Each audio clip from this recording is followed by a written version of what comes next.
kompetensi guru itu bagus, maka hasilnya bagus. Nah, mengapa sekarang banyak anak-anak ini ke bimbel? Mungkin artinya kompetensi yang dimiliki oleh guru itu tidak sebanding, atau waktu dia cara pembelajaran, cara menyampaikan itu tidak sama dengan di bimbel belajar, sehingga anak kurang menarik. Jadi kalau guru itu kompeten benar sesuai dengan ilmu pengetahuannya, mungkin dicari-cari yang seperti kami mencari Profesor Sutrisno untuk memberikan ceramah di Sumatera Selatan, karena beliau sebagai kompeten ahli profesor dalam bidang pendidikan, salah satunya. Tapi faktanya anak lebih percaya mental daripada guru profesional, guru yang sudah bersertifikat. Karakter guru profesional berkompetensi itu kan dia sudah punya sertifikat. Faktanya nggak dilirik oleh peserta didik, justru yang dilirik adalah mentor-mentor di bimbel itu. Berarti statement Bapak di tulisan ini nggak benar dengan realita. Mungkin caranya, Prof. Caranya. Cara metode pembelajaran, penyampaian pembelajaran inilah yang harus kita pelajari sama-sama. Jadi bagaimana guru-guru yang ada di madrasah atau di sekolah umum itu bisa menyampaikan pembelajaran di sekolah atau di tempat kursus itu. Sebetulnya bukan itu, Pak. Yang bersangkutan sama. Tentorius juga guru, cuma bajunya beda kan itu. Kan gitu kan? Iya, iya. Oke.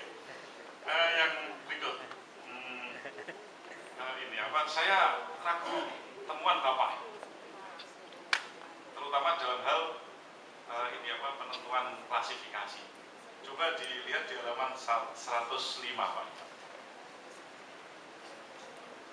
Tentang tabel 30 itu distribusi pengukuran kompetensi guru.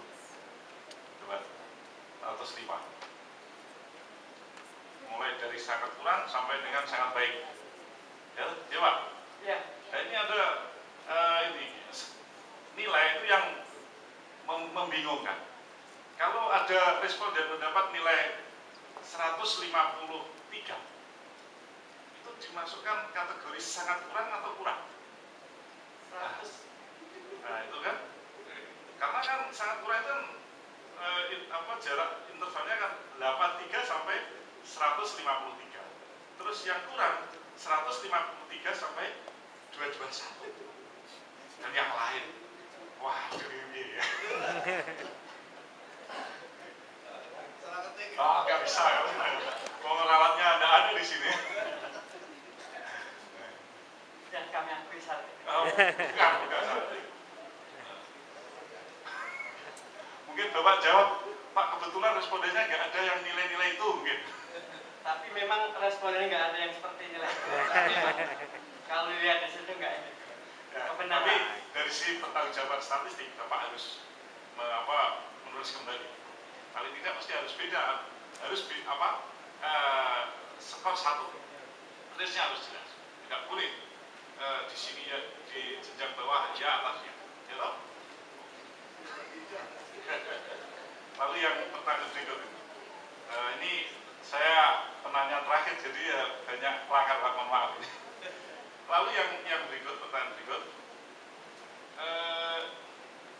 sebuah karya disertasi itu biasanya itu ada sesuatu temuan yang baru atau mungkin model pengembangan baru. Dan saya tadi mengikuti statement Bapak, jawaban-jawaban dan juga di sini, kelihatannya nggak ada itu model baru atau yang baru. Kira-kira benar nggak? Paling yang ditemukan rekomendasi, dan rekomendasi pun kadang tidak penelitian pun bisa dilakukan. Contoh, Kemenak perlu menyediakan sekian dana untuk studi lanjut guru. Itu nggak usah penelitian, sudah oke kan gitu kan. Nah, kalau memang disertasi nggak ada temuan yang khas atau apa, ini ya saya maklumi, Pak. Kenapa demikian? Karena penelitiannya adalah deskriptif kuantitatif. Kira-kira itu ya atau enggak, Pak? Ada penemuannya. Pertama tentang kompetensi guru itu sendiri. Karena kita melihat bahwa itu kan ada perbedaan Pak yang dari awal, mengapa MIN ini kan kok demikian terus, padahal yang diungkapkan di di bab 3 itu guru sudah sudah sertifikasi, kemudian sekian persen 86 dia sudah S1. Nah, tapi mengapa kenyataan demikian? Maksud saya adalah biasanya penelitian dissertasi itu setelah ditemukan ya, teman-teman ini ada mungkin model atau mungkin apa yang hipotetik yang itu sebagai tindak lanjut dari temuan ini. Kalau sekedar presentasi sekian-sekian, ini yang mungkin saya katakan bahwa teman bermula dari penelitian dan deskriptif yang kuantitatif. Itu yang saya maksud. Ya toh? Ya. Oke. Nah, kalau demikian, maka ya apa tadi terus saya katakan bahwa saran-sarannya pun kadang juga tidak menarik ya. Tapi itu nggak apa-apa karena memang orang memiliki kekhasan masing-masing. Lalu yang berikut ini terakhir ini Bapak. Penelitian ini menggunakan berapa cara pengumpulan data. Nanti disebut ada angket, ada observasi, ada dokumentasi dan wawancara. Semuanya dipakai atau angket saja? Angket dipakai. Terus kemudian wawancara, kami ada wawancara. Hasilnya di mana? Disebut di mana? Hasilnya itu ada, itu bisa dilihat di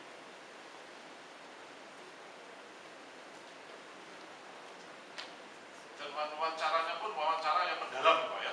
258. Itu ada wawancara dengan Budiman, terus Rasuna pada waktu Pak madrasahnya, Kepala MIN 2 dan MIN 1 tahun tanggal 7 Juni 2010. Itu ada wawancaranya. Terus itu dalam kaitannya apa? Ada wawancara? Ini kaitannya pertama dengan kendala kompetensi guru tadi. Apa ada kendalanya? Jadi tidak ada pembahasan tentang ada 256 Pak. Di 256 itu kendala dan potensi kompetensi guru. Nah, setelah melihat data yang tadi, maka apa kendala kompetensi guru tadi? Kemudian kompetensi guru yang ada di madrasah tadi. Oke, dan saya kira angket itu juga menurut saya itu sudah belum cukup karena angket itu kan lebih banyak pada menanyakan persepsi. Dan sementara kompetensi yang Bapak teliti itu kan ada kepribadian, itu nggak bisa didekati dengan angket. Itu termasuk mungkin yang profesional akademik nggak bisa. Cara mengajar yang ini dan seterusnya apa bisa dengan angket. Ya inilah yang. Tapi ya nggak apa-apa namanya upaya ikhtiar dan namanya penelitian mesti ada keterbatasan. Lalu yang paling akhir, apa kaitan antara kompetensi profesional dengan guru sebagai agen pembelajaran?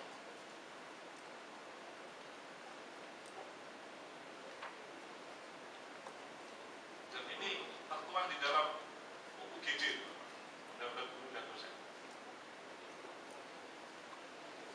Kaitan antara kompetensi profesional dengan guru sebagai agen pembelajaran, bahwa dengan keprofesionalan guru dalam pembelajaran, maka seorang guru bisa sebagai agen pembelajaran, artinya sebagai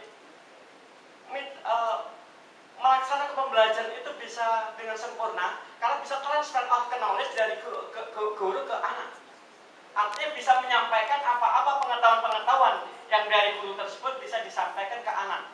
Apalagi sekarang ini proses pembelajaran tidak hanya tatap muka, bisa saja melalui mass media atau melalui internet dan lain-lain. Dengan sebagai agen pembelajaran ini, guru bisa menyampaikan, coba cari bahan ini dari internet. Paling tidak guru sebagai mentornya, sebagai bagaimana untuk memfasilitasi anak-anak sehingga mereka bisa, ini coba diinikan, ambil di sana bahannya, sehingga nanti pada saatnya bisa saja pada sewaktu-waktu tolong materi ini di-emailkan atau materi itu diambil dari sana, dikutip dari sana. Nah ini kan agen itu penyampai, agen kan penyampai Pak, istilah agen itu sebagai apa? Penyampai saja? Bukan, artinya untuk menyampaikan, untuk melaksanakan.